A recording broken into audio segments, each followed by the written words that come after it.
Welcome to Have You Read It, the channel where we bring books to life, one summary at a time. Today we're going to be summarizing Technofeudalism, What Killed Capitalism, by Yanis Varoufakis. Varoufakis is an economist and politician, known for his role as the former Minister of Finance of Greece during the Greek debt crisis. In this book, he argues that capitalism is dead and has been replaced by a new system he calls Technofeudalism. Varoufakis begins the book with a personal anecdote about his father, who introduced him to the transformative power of technology, particularly iron, at a young age.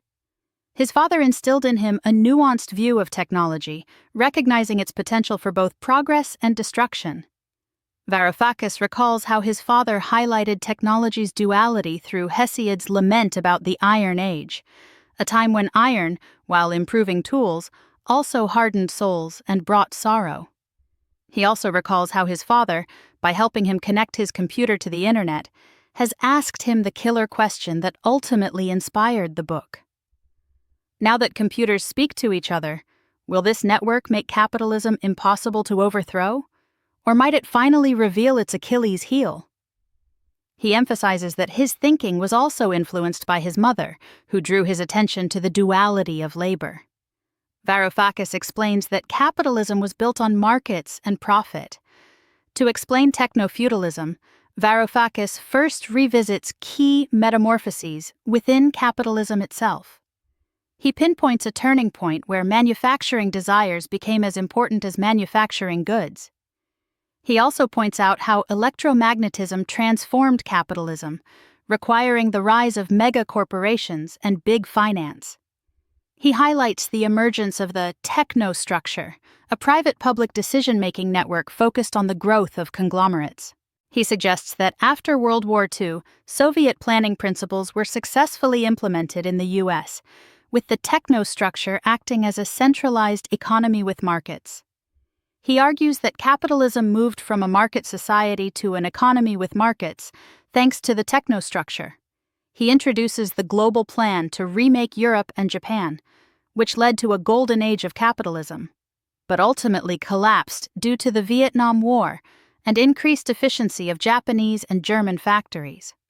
He describes the Nixon shock of 1971 and the end of the Bretton Woods system, which ushered in an era of massive financial speculation. Varoufakis introduces the concept of the global minotaur, a U.S.-centered global recycling system where the U.S. trade deficit consumed the world's exports and profits were reinvested in Wall Street. He discusses the role of financial derivatives and how computers allowed financiers to create increasingly complex and poorly understood gambles. The author contends that the youth uprisings of the 1960s against consumerism played a role, coupled with the rise of neoliberalism. According to Varoufakis, Paul Volcker intentionally sought a controlled disintegration of the world economy in the 1980s. He posits that the internet did not render capitalism invincible, but it shattered its evolutionary fitness by incubating a new form of capital. Having set the stage, Varoufakis introduces the concept of cloud capital, a new form of capital with unprecedented power to command. He contrasts traditional capital, defined by ownership of scarce resources, with cloud capital, which derives its power from control over digital networks and data. He uses the example of Thomas Peel's failed colony in Australia to illustrate that capital is both a thing and a power to command. He contrasts Don Draper's advertising techniques with the algorithmic power of devices like Amazon Alexa, arguing that Alexa trains us to train it better, leading to a loss of autonomy. Varoufakis rejects the idea of a technological singularity, arguing that the real danger lies in the social and political context in which technology is deployed. He explains the original internet was built as a digital commons outside of capitalist markets, but was later subjected to new enclosures that privatized our digital identities. He claims that reinforcement learning, combined with neural networks, allowed algorithms to acquire agency and modify our behavior in unprecedented ways. Varoufakis introduces the term cloud proles, to describe waged workers driven to their limits by cloud-based algorithms in traditional workplaces. Varoufakis introduces the term cloud serfs, which refers to the people who are unpaid manufacturers who contribute data to build cloud capital for the benefit of its owners. He argues that Amazon.com is not a market but a digital fief, where everything is regulated by Jeff Bezos' algorithm. He answers his original question to his father, noting that the internet incubated a new form of capital that has broken free of capitalism. To demonstrate the point, Varoufakis references the UK's national income plummeting during the pandemic of 2020. Simultaneously, the London Stock Exchange jumped up. This, to him, signals how money has finally decoupled from the capitalist world. He claims that central bank money has replaced profit as capitalism's motivating power. He introduces the concept of cloud capital as a form of capital where profit has become optional for the owners. This is because of central bank cash infusions. He uses the example of private equity firms engaging in dividend recapitalization to illustrate how wealth is extracted rather than created. Varoufakis discusses the rise of BlackRock, Vanguard, and State Street and their immense power over American capitalism. He suggests that the death of profit may seem good for anti-capitalists, but actually has serious consequences, and that light has two natures. Varoufakis contrasts the focus on profit-driven markets to the neglect of culture, the environment, and virtue. He refers to the decline of the influence of trades unions, while speaking of the great power concentrated in today's most successful individuals. He claims that cloud capital accumulation is a backward step from true socialism. Varoufakis introduces the concept of cloud rent, a form of digital ground rent extracted by cloudalists from businesses operating on their platforms. He details this trend by using the example of Apple, who extracted 30% ground rent out of all their revenues for using its Apple Store. Thus, a vassal capitalist class grew. The author also uses Amazon as an example, where owners of enterprises have to pay a cloud rent to the business to gain access to an audience. He highlights the point that, to this day, people have to come up with ideas to improve these systems, and speculates on the future that could be. He claims that these phenomena have led to a growing gap and class divide. He points out that people are seeing a split between value and price, such as the fact that a service like Skype has taken over a piece of a company but has not created a profit from it. He also addresses the question of uncontrollable discontent by recalling, and then shooting down, historical views of capitalism's rise in the mid-20th century. He does all of this to explain how it was no longer possible, as of 1980, to remain as optimistic. He uses the example of Elon Musk's Twitter purchase to illustrate the need for technofeudalism to understand current events. He claims that Elon Musk sought to turn Twitter into an everything app, which relies on building a techno-feudal empire rather than making money via conventional means. To further cement the discussion of techno-feudalism, he mentions the words of Paul Volcker, which laid out how they were out to achieve a controlled disintegration in the world economy.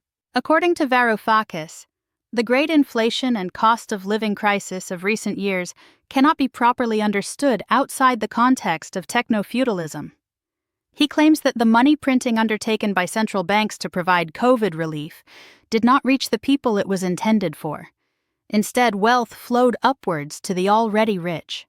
Varoufakis claims that the world had lost a hero, with capitalism being unable to benefit people by the year 2008. He writes of interest-free loans only benefiting big businesses, and how that led to his coining of the term poisoned money. The author talks about the effects that his new economic landscape would have on industry, bringing the example of electric cars, as well as the energy sector. He talks about Germany's deindustrialization in the face of a techno-feudal market. Next, the author uses Hesiod to transition from one era to another. He notes that the pandemic is another example of the controlled disintegration that his group was pushing forward. He points to an enormous shift in the world's economy because of the new developments. The discussion then turns to whether it is possible for the tide to turn. Varoufakis then makes it a point that the word to describe where we are in the world is far less important than the concepts and understanding behind it. He transitions from his point about where money is to an overview of global impacts. One concept used to show the scope of what's being discussed is the new Cold War, which highlights the increasing geopolitical tension between the USA and China. The author claims that those concerns had ulterior motives and used them to bring back the old methods, but that a revolution was in order. In a sense, the concerns were a smokescreen. He draws from past incidents, such as Nixon's plan and President Roosevelt's actions, to build a foundation of understanding. He calls on the audience to look at the way the financial and government parties acted on the new knowledge. Then the author tells the anecdote of being told, on a trip to China, about the dark deal. This set the stage to describe that it was not something that the right or left could control, but something they had to adapt to. This concept is also referred to as Technofeudalism with Chinese characteristics, and leads into a discussion of Russian power. Varoufakis claims that there's a clear picture of how Chinese money is impacting the world, but that the main point should be that it is no longer an issue that is terrestrial. The war is already on a different level. He moves toward a discussion on power and what it has taken to reach this turning point. The discussion takes a turn into fear and greed. In short, the author poses a simple question with his new knowledge being, what side are you on? He continues his overview of the world by including thoughts on the impact on Europe. His account is one of economic theory. What side will they take, seeing the great strengths of the Chinese way that, if implemented successfully, will leave the cloud in the dust? The state of Ukraine is invoked, and he asks the listener to picture themselves in certain positions, depending on if they are from Ukraine, the USA, or elsewhere, and poses to imagine their reaction to all the information being presented. The discussion goes into what is happening in the world's economies right now. There is a global financial issue stemming from the banks, and it does not look promising for the economic situation. The author calls on the audience to think about all of it at once. Then he calls back to his question from years prior, asking if the people from Chalavorgiki would be okay with the new turn the world has taken.